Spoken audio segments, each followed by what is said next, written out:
बहुत छोड़े से किस किस्म के इंसान हैं आप, छोड़ दे इसको। और आप भी शुक्र करें कि अगर मैं डूबता ना तो आपको भी साथ लेकर डूबता। सच्ची में सच बोल रहा हूँ, सबको असलियत बता दूंगा मोहल्ले वालों को।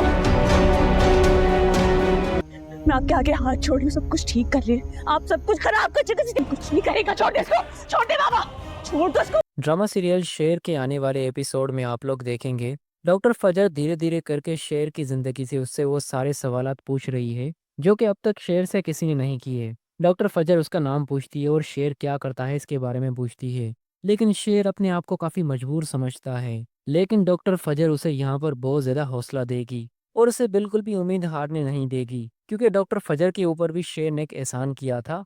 जिस तरह उसने अपने चचा के बेटे फहद से फजर की जान छुड़वाई थी और सही सलामत फजर को अपने घर छोड़कर आया था। फजर ये सारी बातें अपने जहन में सोचती रहती है कि ये वही इंसान है जो कि मेरी इतनी हिफाजत करता था। जब भी फहद ने मुझे अकेला और कमजोर समझकर अपनी ताकत दिखाने की कोशिश की, तब शेर ने मुझे हमेशा उससे बचाया। आखिर ये हालत शेर की किसने की है और क्यों की है? फजर इस बारे में काफी सोचने लगेगी और यहाँ पर वो अपनी असिस्टेंट के साथ इसी बारे में बात कर रही होगी कि शेर को अपने बारे में वो सारी बातें याद है, जबकि इंसान ऐसी हालत में बहुत कुछ भूल जाता है, लेकिन शेर को सब कुछ याद है।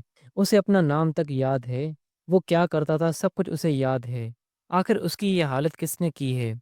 कौन उससे इतनी दुश्मनी कर सकता है? फजर के जहन में इस वक्त बस एक ही इंसान होगा और वो है फहद, क्योंकि जिस तरह फहद ने फजर को तकलीफें दी, फजर उसी के बारे में सोचती रहेगी कि उसी ने ये हाल किया होगा शेर का। लेकिन साथ ही साथ वो ये भी सोचेगी कि शेर जैसा बहादुर इंसान, आखिर फर्ज जैसा 2 टके का लड़का शेर की ये हालत कैसे कर सकता है?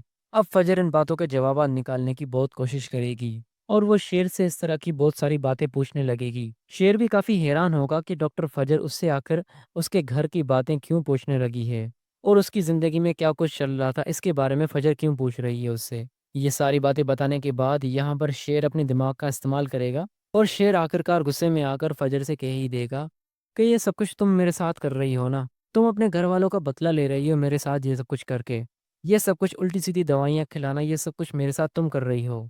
लेकिन इस वक्त शेर अपनी नॉर्मल हालत में नहीं, इसी वजह से वो अपने साथ ये सब कुछ होने पर कसूरवार फजर को समझने लग रहा है। लेकिन असल में तो उसके साथ ये सब कुछ बदर ने किया है और बहुत जल्द बदर को ये अच्छी खबर मिलने वाली है। शेर के लिए तो अच्छी खबर है ये, लेकिन बदर के लिए बहुत बुरी खबर, क्योंकि शेर की रिकवरी के बारे में जब उसे पता चलेगा तो उसके पैरों के नीचे से जमीन निकल जाएगी और वो सीधा जाकर डॉक्टर का गिरबान पकड़ेगा कि तुमने तो कहा था कि शेर दिन ब दिन पागल होता चला जाएगा। आखिर शेर की ये हालत दिन ब दिन ठीक कैसे होने लगी है?